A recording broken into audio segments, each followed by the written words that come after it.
Morning, good evening और happy international women's day आप सभी लोगों को। सॉरी मैं थोड़ा लेट हो गई। पहले तो मैं ये कहना चाहूंगी कि जैसे अंकित जी ने सब कुछ बता दिया है, तो मुझे नहीं लगता कि मुझे स्पेशली कुछ बोलने की जरूरत है। ठीक है, फिर भी मैं एक चीज बोलना चाहूंगी। लाइक जैसे हम बोलते हैं कि महिला और पुरुष समान है। ठीक है, पहले के टाइम में पुरुष प्रधान देश था, आज के टाइम में महिला प्रधान देश है। तो जो मेरी तरफ से है या जो मैं सोचती, हेलो आवाज आ रही है? हेलो, आपकी आवाज आ रही है, आप कंटिन्यू करें। तो जैसे पहले पुरुष प्रधान था, अब महिला प्रधान है। तो ये चीज ना मुझे गलत लगती है। जब हम इक्वालिटी की बात करते हैं तो महिलाओं को भी हर चीज में इक्वल होना चाहिए, है ना? कहीं भी जैसे अब समझिए कि कोई गवर्नमेंट जॉब में है, तो महिलाएं कहती हैं कि भाई हम तो महिला है ना, हम कैसे जाएंगे इतनी दूर, है ना, हमारा ट्रांसफर क्लियर बाई कर दो। तो ये सब चीजें मैं जो ऑब्जर्व करती हूँ तो मुझे अच्छा नहीं लगता। मुझे लगता है महिलाएं अभी भी पीछे हैं, तो हमें ना महिलाओं को आगे बढ़ाना है ना। और हमें इक्वालिटी का मीनिंग समझाना है लोगों को कि इक्वालिटी क्या होती है। इक्वालिटी होती है कि सब समान है ना। जैसे महिला पुरुष के समान है, तो पुरुष के समान है तो वो काफी जगहों पर अपनी वीकनेस शो करती है। तो ये अच्छा नहीं लगता है मुझे, क्योंकि महिलाएं स्ट्रांग हैं, थी और रहेंगी। मगर जब कहीं भी कुछ बात आती है तो बोल देती है यार मैं लेडीज हूँ ना, इसलिए ये कैसे करूंगी, या मैं इतनी दूर ड्राइव कैसे करूंगी। तो जो भी मेरी बात सुन रहा है या समझ रहा है, तो शायद उसे गलत लगेगा कि मैं एक महिला हूँ और मैं इस तरह की बात कर रही हूँ, बट मैं अकॉर्डिंग टू मी मैं सही हूँ। क्योंकि अगर महिलाएं वाकई स्ट्रांग हैं तो और पुरुषों से पीछे नहीं है, तो उन्हें हर चीज में ना इक्वल रखना चाहिए। गवर्नमेंट को भी, अब लाइक जैसे मैं बस में ही एंट्री करती हूँ ना, तो कहते हैं ये लेडीज सीट है, ये लेडीज सीट है ना। तो मुझे अच्छा नहीं लगता। ये लेडीज इतनी कमजोर भी नहीं है कि उसे हर जगह फैसिलिटी दी जाए, है ना। तो इक्वलिटी होनी चाहिए अकॉर्डिंग टू मी। और वैसे तो आपको पता ही है कि महिलाओं से ही संसार चल रहा है ना। महिलाएं हैं तो आप सब लोग हैं, वो बात ठीक है।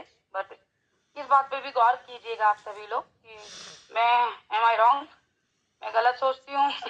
बाकी मैं तो चाहती हूँ कि महिलाएं ना बहुत स्ट्रांग बने, बहुत स्ट्रांग रहें, और कहीं भी ये चीज ना हो कि भाई हमें हम लेडीज हैं इस वजह से हमें ये डिस्काउंट मिलना चाहिए, है ना। तो ये सब चीजें हैं। मेरी आवाज आ रही है? हाँ मैम, आपकी आवाज आ कौन रही आ है। रही है? यस मैम, आपकी आवाज आ रही है। आ रही है ना? हाँ जी। तो मैं ये आज मुझे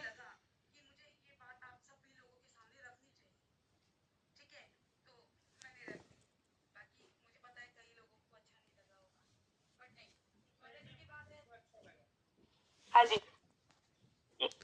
इक्वलिटी की बात है तो इक्वल रखें।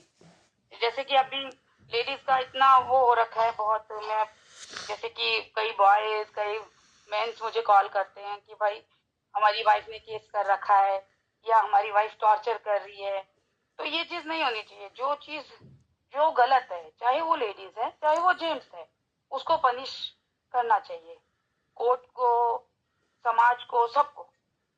मतलब इक्वालिटी की बात है तो इक्वल रखना चाहिए लेडीज को। कहीं नहीं यार ये लेडीज है क्या करेगी, ऐसे नहीं। हर जगह उसे आगे प्रमोट करना चाहिए और स्ट्रांग बनाना चाहिए। ठीक है, क्योंकि पहले लेडीज पीछे थी मगर अब वो पुरुषों के बराबर है ना। तो पुरुषों के बराबर है तो पुरुषों जैसे अधिकार भी उसे मिलने चाहिए। ड्यूटी एंड वो ड्यूटी एंड राइट्स सब उसे मिलना चाहिए बराबर, इक्वल से, इक्वलिटी से। ठीक है, थैंक यू।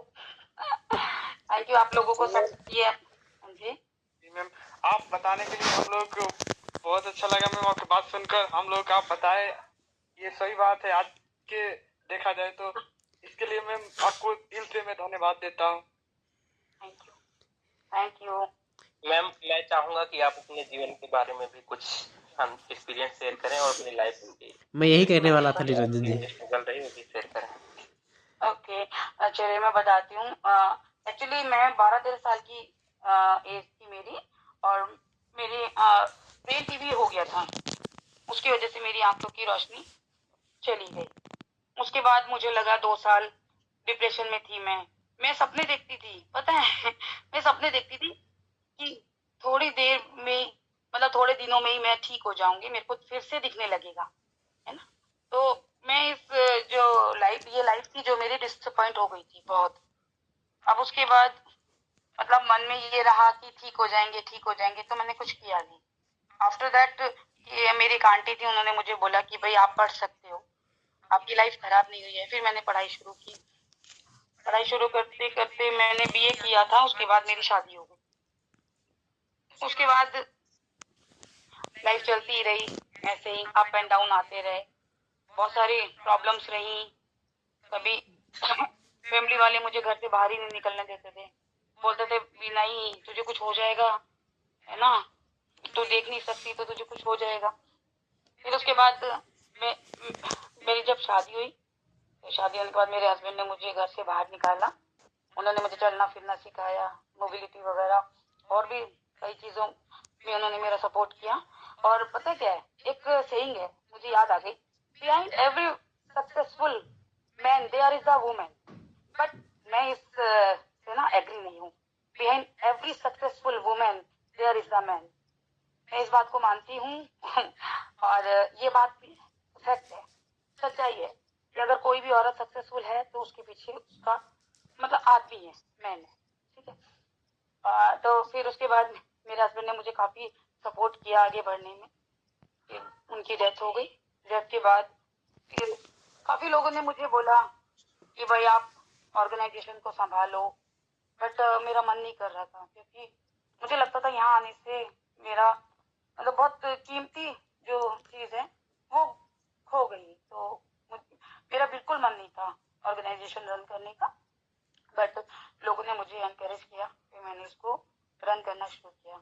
आज की डेट में रन करते करते मैंने गवर्नमेंट जॉब के लिए अप्लाई करना नहीं छोड़ा, ठीक है। मैं क्योंकि ना अकॉर्डिंग टू मी एफर्ट्स करो, ठीक है, मतलब कर्मास करो, फल आपको मिलेगा या नहीं मिलेगा ये छोड़ दो। क्योंकि अगर आप इन चीजों में लगे रहेंगे कि भाई हमने अच्छा कर्म किया है तो हमें ये फल मिलना चाहिए, वो फल तो कभी कुछ नहीं मिलेगा। इसलिए निस्वार्थ आप कर्म करो, आपको फल डेफिनेटली मिलेगा। ये मेरा खुद का लाइफ एक्सपीरियंस है। तो संस्था रन करते करते ही मेरी जॉब लग गई। आज की डेट में मैं असिस्टेंट मैनेजर हूँ RRBs में, और एज वेल एज मैं संस्था भी रन कर रही हूँ। बाकी हाँ, आप सभी लोगों का बहुत सपोर्ट है, मेरे ब्लाइंड बहन भाइयों का, जिसकी वजह से मैं आज ये काम कर पा रही हूँ। और मैं यही रिक्वेस्ट करूंगी कि मेरा ही नहीं, दुनिया में कोई भी लेडी है, ब्लाइंड लेडी है ना, ऐसा नहीं कि ब्लाइंड लेडी है, कोई भी लेडी है, तो आप सभी का फर्ज बनता है कि उसकी आप हेल्प करें, उसे सपोर्ट करें, ताकि वो इंडिपेंडेंट बने। बल्कि हम सभी लोगों का ये फर्ज बनता है कि कोई भी लेडी है जो कि बहुत नीडी है या परेशान है तो उसकी हेल्प जरूर करनी चाहिए। और एक बात और कहना चाहूंगी कि किसी भी लेडी का मिसयूज नहीं होना चाहिए, और कोई अगर ऐसा बंदा है तो उसको करना भी नहीं चाहिए, ठीक है। क्योंकि लेडी जो एक औरत है वो आपकी माँ भी है, बहन भी है, बीवी भी है ना। तो आपको सबका देखभाल करना है। ऐसा नहीं है कि आप अपनी वाइफ के प्रति ही डिवोटी हैं कि भाई मेरी वाइफ है उसको नहीं करना है, नहीं। आपको अपनी माँ, अपनी बहन, अपनी वाइफ दोनों का सम्मान भी करना है, तीनों का, और उनकी केयर भी करना, ठीक है। तो मेरी आप सभी लोगों से ये रिक्वेस्ट है कि आप सभी लोग जो भी मैंने बातें रखी हैं उस पर सोचिएगा, है ना, अपने मन में फिर बताइएगा कि कैसा लगा आप लोगों को, ठीक है। बाकी बस यही है मेरी लाइफ, मैंने बता दिया। Thank you. जी मैम, आपका हॉस्टल मैम गर्ल्स का दिल्ली में है कि नहीं और कहीं चलाती है मैम आप? गर्ल्स का नहीं है, बॉयज का है मेरा हॉस्टल। लड़का का मैम कहाँ पर है? ये खयाला B ब्लॉक में। ख्याला मतलब ये मैम दिल्ली में ही पड़ता है ना? हाँ, दिल्ली में पड़ता है। अच्छा, ये राजधानी पार्क से किधर पड़ता है मैम? राजधानी पार्क ये पीरागढ़ी से आगे पड़ता है, केशवपुर जी मैम। जी केशवपुर मैम। सब्जी मंडी है वहाँ पर हाँ पड़ता है। जी। जी मैम, वहाँ पर कंप्यूटर ट्रेनिंग भी होता है क्या मैम? नहीं नहीं, मैं सोच रही हूँ स्टार्टअप जी करने मैम। का, बट अभी जी नहीं, मैम। अभी ऐसा कुछ। जी। अभी सिर्फ लड़के मैम ओपन वालों को रखते हैं कि नहीं, रेगुलर वालों को भी?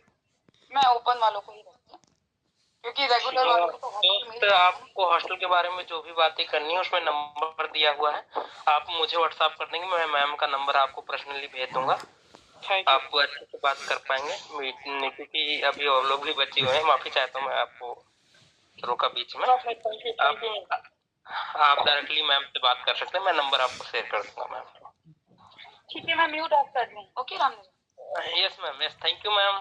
Thank you so much ma'am, हमारे बीच आके बिल्कुल मुखर भाव से अपने विचार रखने के लिए, विमेंस की क्या सिचुएशन है इधर, what we need to do with the womens इधर, what women should think about themselves. इस मैटर पे मैम ने जो अपने विचार बिल्कुल मुखर तरीके से रखे, बिना किसी लाग लपेट के, और अपने बारे में जो मैम ने बताया वो इतनी प्रेरणादायक स्टोरी रही, उन सब के लिए हम मैम का तहे दिल से आभार व्यक्त करते हैं।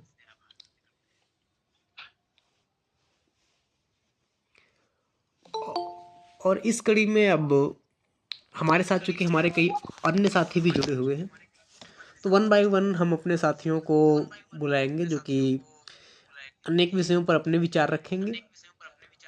और अगर आप में से भी कोई साथी कुछ बोलना चाहता है, कुछ विशेष है, तो आप बता सकते हैं, अथवा हम जो अपने काम है, अपनी चीज़ें हैं, उनके बारे में भी वन बाय वन एक्सप्लेन करते हुए चलते हैं।